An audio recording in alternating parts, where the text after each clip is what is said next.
this bill. First, we'll go to questions from members. First on my list is Representative Jacob. Thank you, Chair Jordan. So this issue would be very problematic in my district. Just to give you a little bit of background, in the 1940s, that's when the DNR came in and proposed to buy the majority of the state land in the area. Prior to that, our family farms out in the ridge there been around since the 1800s.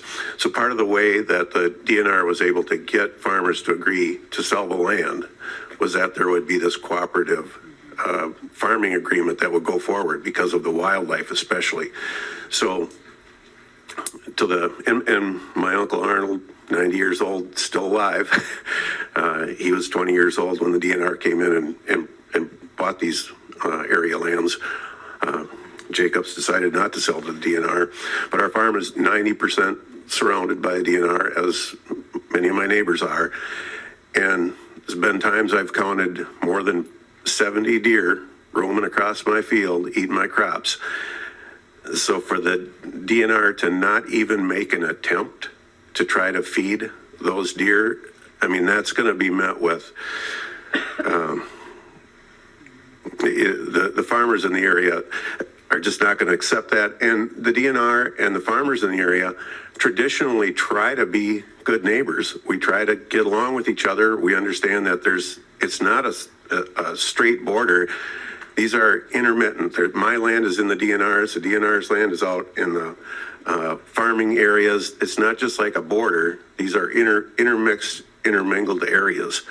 So this is problematic. It feels like an attack on the farmers in the area, in my district especially. I couldn't really tell for sure. I mean, it sounds more or less like the DNR probably doesn't support the bill by and large. And I'm also wondering, Representative Hansen, with respect to you saying corn acres, well, these farms are rotated, so they're crop rotation, so we don't have just areas of corn and areas of alfalfa or areas of beans. We're farming this in best management practices like we do everywhere else. So how do we pick out the particular corn acres out of a farm that's being rotated and managed with best management practices in the DNR area? So if you could answer that question to start with. I'll just remind members that we don't call other members' motives into question. I know we got a little close, but we're still good, so let's just keep it that way. Representative Hansen. Thank you, Madam Chair, and members of the committee. This is public land. I keep hearing it being as our land or our farms. This is public land. 12,000 acres in our state. 12,000 acres of public land. Representative Jacob. So another issue that's important in my area is CWD. And when we don't feed deer through crop plots, they end up congregating in farmers' feed storage areas. That produces more issues with CWD. Do you have concerns about trying to prevent CWD, which this appears like it would promote CWD? Representative Hansen. Thank you, Madam Chair. And Representative Jacob, I think it actually gets to a point of support for the bill, because if the DNR is on public land, has contracts where corn is planted, and I believe some of the more recent history and data on food plots is that they can be, they're not they're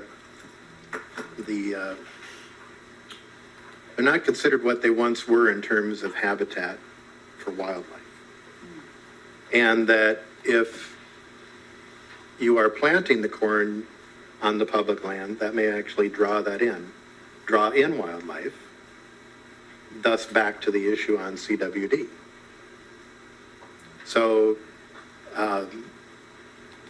eliminating corn and having a more diverse, which the DNR said they're already doing some of that, with cover crops and other crops, provides a different suite of wildlife that are there. Planting corn to draw deer onto the public land away from private land, and where does that end? And again, I'll go back to the bill talks about commercial purposes. We've just been talking about food plots, but commercial purposes means harvest. Representative Jacob? Thank you, Chair Jordan. So explain to me how taking crops out of the rotation adds to diversity. Representative Hansen? The corn would draw the deer into those fields. You have different crops in, you have native vegetation, you have trees, you're going to have a different suite of wildlife. Representative Jacob? It appears as though there would be one less variety there, which would be less diverse.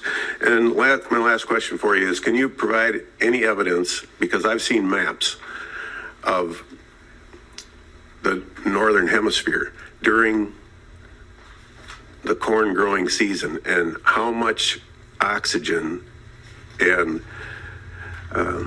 activity there is from a plant that grows from 0 inches to 14 feet in height at a population of 35,000 plants per acre, what that does for creating oxygen. How do you have any proof that the carbon sequestration from a forest would possibly produce what a actively, vigorously growing corn crop would produce?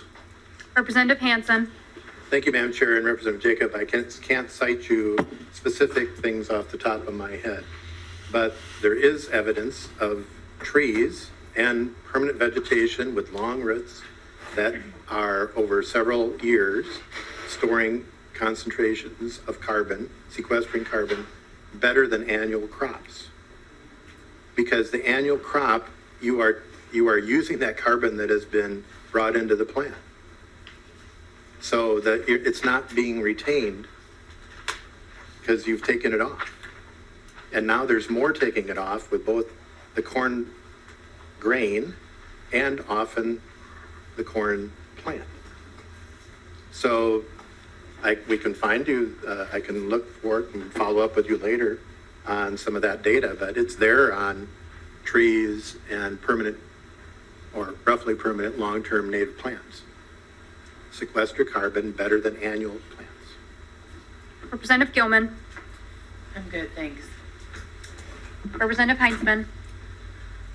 Thank you, Madam Chair. I'm just going to start with the amendment lines 1